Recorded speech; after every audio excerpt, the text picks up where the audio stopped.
Mendros. For today's video, yung ko po kayo ng tips kung paano ko ba yung ganito ka malago yung buhok. So, guys, sa mga gusto magpahaba ng buhok, ito na po. Ito na po. Bigyan ko kayo ng tips kung paano po magpahaba ng buhok using this product, virgin coconut oil. So yun na nga guys, marirecommend ko po sa inyo yung virgin coconut oil. Maganda talaga siyang gamitin sa hair. Tsaka nagpapalambot din siya ng buhok. Nagpapahaba siya talaga. Kasi dati talaga is wala talaga itong part na to dito sa akin dito. Kunting story lang. So yan po dati kasi hindi ako nag-aayos-ayos talaga. Basta yung meron ako yun lang talaga. Pero ngayon nung nag-start ako gumamit ng virgin coconut oil, napansin ko na yung buhok ko talaga biglang, ayun, nagtumubo yung yung baby hair ko talaga, yung mga dito sa part ko sa mga pagbibilin. And dati kasi madami yung mga putol na buhok ko. So ngayon nung gumamit ako ng virgin coconut oil, so yun po, nabawasan yung mga buhok ko. At saka hindi lang yung maganda rin siyang gamitin, malambot siya. Tapos mo siyang ibabad sa buhok nyo. Yan, ang lambot niya pong And guys, sa mga nagtatanong kung saan siya nabibili or magkano yung amount nito. So yun na nga, yung amount nito is mga nasa 200 plus. Hindi ko na matandaan kung magkano. Basta nasa 200 plus po siya, yung virgin coconut oil. And sa mga, kung saan po siya mabibili is sa, sa Robinson, sa Watson. Sa mga Watson, meron siya doon.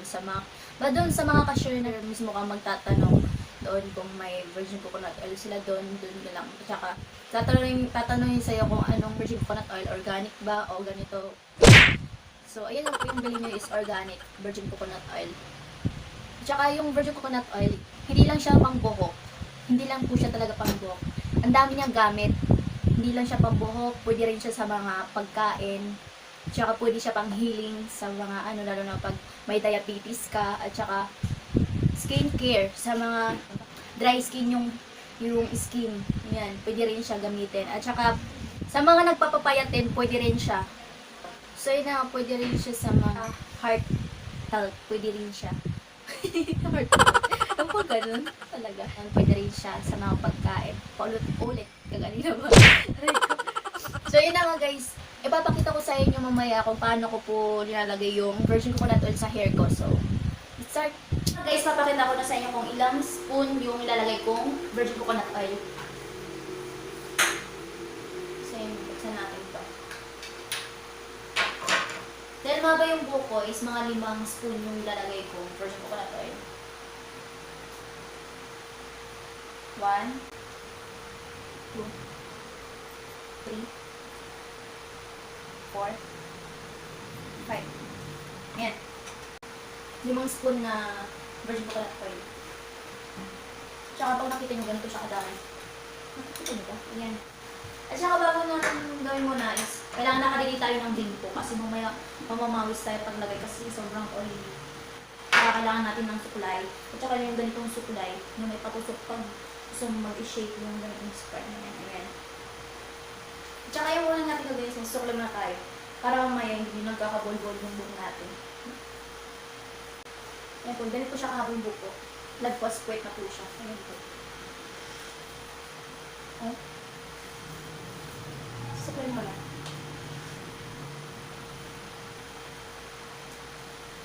Lilipat ko lang yung camera dito sa part sa may salamin. Kasi, kapag maglalaga ako ng virgin coconut oil, kailangan nakatutok ako lagi sa salamin. Kasi tinitingnan ko talagang maigi kung paano yung ginagawa ko. Ayan. So, ayan. Guys, pagkatapos natin magsuklay, hatiin na natin yung buhok natin. So, hatiin muna natin siyang ganito. Part. Ayan. Hatiin mo. Tsaka itatali natin ito. Itatali natin itong natin. Para lahat malagyan. Dahil sobrang haba ng buhok. Ito yung lang ginagawa ko. Ganyan, ikot-ikot lang. Tapos pa natin. Lagyan natin.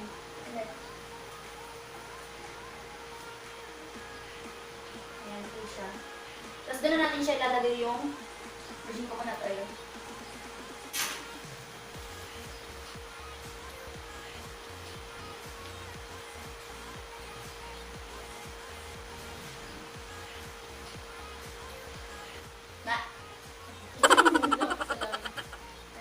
Kuha lang tayo tapos sabay natin ilalagay. So Ayan siya. Yeah, may sista. Nagulat siya. Hindi niya alam kasi nag-vlog ako ngayon. So yun, ate ko po. Ayan, lagay lang. Tapos yung pinaka natin dito. Yung skull natin, i-massage lang natin ng mga ayos. Para mas-serve niya ng ano. Yan! Tapos ito, yun na, dito naman tayo. Nakababad lang tayo ng mga 3 oras o kaya mga 2. Depende sa'yo kung anong oras yung sabay video na.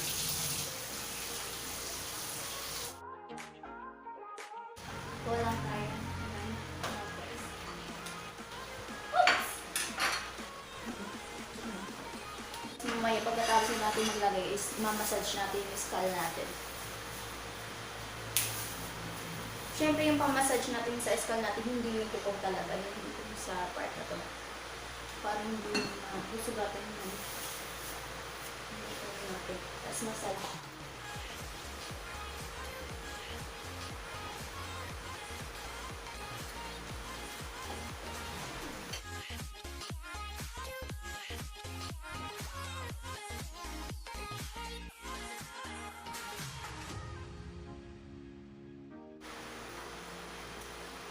Ayan.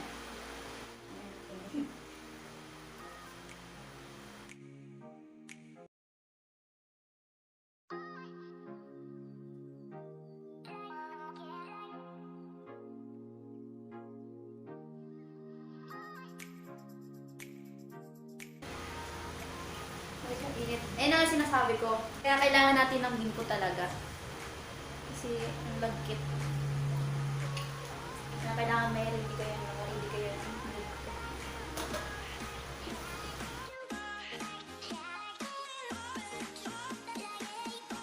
Sorry. Ito. The last part na ito. Yan. Pati.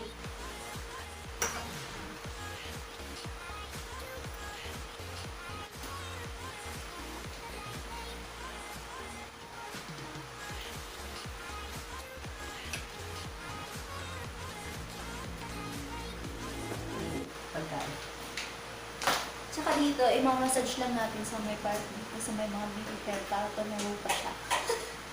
Para tumubo pa siya. Kailangan ko pa massage this skull.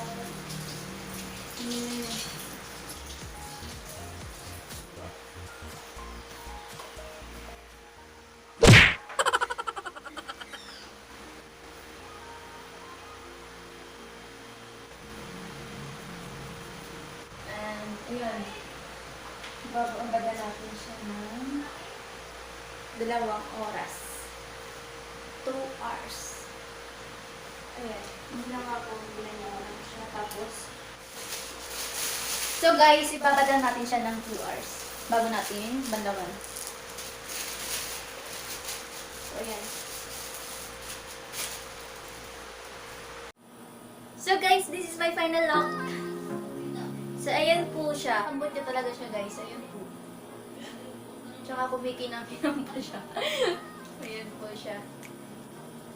And, guys, may nagpapa-shoutout pala sa atin. So, shoutout po pala kay Bianca Lugasan from Samar and Diladja Arvin from Cavite. Hi po, shoutout po sa inyo. So, stay atop lang kayo. Ingat po kayo lagi dyan. So, ayun nga po. Sana dumami pa kayong mga supporters. So, ayan, sana dumami pa po yung mga subscribers ko. So, ayun nga guys. Kung may ipapagawa po kayong prank o kaya ano ba ang gusto yung pagawa sa akin, so comment down below lang po. So, babasahin ko po talaga yun. So, thank you for watching and don't forget to like and subscribe to my YouTube channel. Bye!